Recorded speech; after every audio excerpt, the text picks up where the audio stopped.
Hi ಎಲ್ಲರಿಗೂ and welcome back. ಇವತ್ತು ತುಂಬ ಬೇಗನೆ ಮಾಡುವಂತಹ ಒಂದು ಈಸಿಯಾದ ಸೈಡ್ ಡಿಶ್ ಟೊಮ್ಯಾಟೊ ಕೂರ್ಮಾ. ಇದು ಇಡ್ಲಿ, ದೋಸೆ, ಚಪಾತಿ, ಪೂರಿ ಜೊತೆ ನೀವು ಸರ್ವ್ ಮಾಡ್ಬೋದು. ಮಾಡೋದು ತುಂಬಾ ಈಸಿ, ಹಾಗೆ ಅಷ್ಟೇ ರುಚಿಯಾಗಿರುತ್ತೆ. ಬನ್ನಿ ಹೇಗೆ ಮಾಡೋದು ನೋಡೋಣ.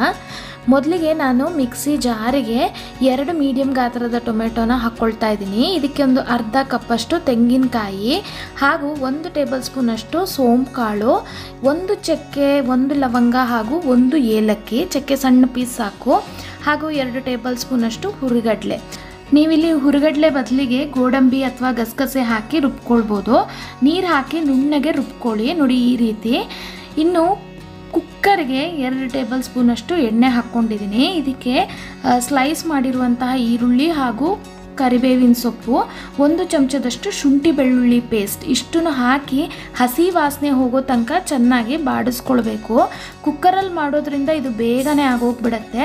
ನಂತರ ಒಂದು ಬೌಲಿಗೆ ಖಾರಕ್ಕೆ ಎಷ್ಟು ಬೇಕೋ ಅಷ್ಟು ಅಚ್ಕಾರದ ಪುಡಿ, ಅರಿಶಿನದ ಪುಡಿ, 1 ಚಮಚದಷ್ಟು ಧನಿಯಾ ಪುಡಿ ಹಾಗೂ ಅರ್ಧ ಚಮಚದಷ್ಟು ಗರಂ ಮಸಾಲೆ ಇಷ್ಟಕ್ಕೂ ನೀರು ಹಾಕಿ ಚೆನ್ನಾಗಿ ಒಂದು ಮಸಾಲ ಪೇಸ್ಟ್ ಮಾಡ್ಕೊಳ್ಬೇಕು. ಇದೆಲ್ಲ ಪುಡಿನೂ ಡೈರೆಕ್ಟ್ ನೀವು ಕುಕ್ಕರ್ಗೆ ಹಾಕ್ಕೊಳ್ಬೋದು, ಆದರೆ ಅದು ಸುಟ್ಟೋಗೋ ಚಾನ್ಸಸ್ ಇರುತ್ತೆ. ಅದಕ್ಕೆ ನೀವು ಈ ರೀತಿ ಮಿಕ್ಸ್ ಮಾಡಿಕೊಂಡು ನಂತರ ಅದನ್ನು ಈ ಈರುಳ್ಳಿ ಏನು ಫ್ರೈ ಮಾಡ್ಕೊಂಡಿದ್ವಲ್ಲ ಅದಕ್ಕೆ ಹಾಕಿ ಚೆನ್ನಾಗಿ ಇನ್ನೊಂದು ಸತಿ ಬಾಡಿಸ್ಕೊಳ್ಳಿ. ಈ ರೀತಿ ಮಾಡೋದ್ರಿಂದ ಯಾವ ಮಸಾಲೆನೂ ಸುಟ್ಟೋಗೋದಿಲ್ಲ. ಇದು ಫ್ರೈ ಆಗ್ತಾ ಇದ್ದಂಗೆ ನಾವೇನು ಟೊಮೆಟೊನ ರುಬ್ಬಿಟ್ಕೊಂಡಿದ್ವಲ್ಲ ಅದನ್ನು ಇದಕ್ಕೆ ಸೇರಿಸ್ಕೊಂಡು ಚೆನ್ನಾಗಿ ಇನ್ನೊಂದು ಸತಿ ಫ್ರೈ ಮಾಡ್ಕೊಳ್ಬೇಕಾಗತ್ತೆ. ಕೂರ್ಮಾ ಅಂದರೆ ತೀರಾ ತೆಳ್ಳಗಿರಬಾರ್ದು, ಹಾಗೆ ತೀರಾ ಗಟ್ಟಿಯಾಗಿ ಕೂಡ ಇರಬಾರ್ದು. ನಿಮ್ಗೆ ಅದು ಕನ್ಸಿಸ್ಟೆನ್ಸಿ ನೋಡಿಕೊಂಡು ನೀರು ಸೇರಿಸ್ಕೊಳ್ಳಿ. ನಂತರ ರುಚಿಗೆ ಎಷ್ಟು ಬೇಕೋ ಅಷ್ಟು ಉಪ್ಪು ಹಾಕ್ಕೊಂಡಿದ್ದೀನಿ ನಾನು. ಇದನ್ನು ಚೆನ್ನಾಗಿ ಕುದಿಯಕ್ಕೆ ಬಿಡಬೇಕು. ಈಗ ನೋಡಿ ಇದು ಚೆನ್ನಾಗಿ ಕುದೀತಾ ಇದೆ.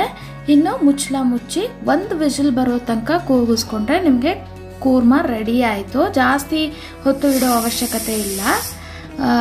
1 ವಿಸಿಲ್ ಬಂದಿದೆ ಹಾಗೂ ಕುಕ್ಕರ್ ಕೂಡ ತಣ್ಣಗಾಗಿದೆ. ಕೂರ್ಮಾ ರೆಡಿ ಆಯಿತು. ಟೊಮ್ಯಾಟೊ ಕೂರ್ಮಾ, ಯಾವುದೇ ತರಕಾರಿಗಳು ಹಾಕೊಳ್ಳೋ ಅವಶ್ಯಕತೆ ಇಲ್ಲ. ಜಸ್ಟ್ ಟೊಮೆಟೊ ಈರುಳ್ಳಿ ಇದ್ದರೆ ಸಾಕು. ರುಚಿಯಾದ ಟೊಮೆಟೊ ಕೂರ್ಮಾ ರೆಡಿ ಆಯಿತು. ಇದು ಇಡ್ಲಿ, ದೋಸೆ, ಚಪಾತಿ, ರೊಟ್ಟಿ, ಪೂರಿ ಜೊತೆ ತುಂಬ ಚೆನ್ನಾಗಿರುತ್ತೆ. ಲಾಸ್ಟಲ್ಲಿ ಕೊತ್ತಂಬರಿ ಸೊಪ್ಪು ಹಾಕಿ ನಾನು ಇದನ್ನು ಸರ್ವ್ ಮಾಡ್ತೀನಿ. ನಾನು ಇದನ್ನು ರವಾ ಇಡ್ಲಿ ಜೊತೆ ಸರ್ವ್ ಮಾಡಿದ್ದೆ. ತುಂಬಾ ರುಚಿಯಾಗಿರುತ್ತೆ. ನೀವು ಕೂಡ ಈ ಟೊಮೆಟೊ ಕೂರ್ಮಾ, ದಿಢೀರ್ ಟೊಮೆಟೊ ಕೂರ್ಮಾ ಟ್ರೈ ಮಾಡಿ.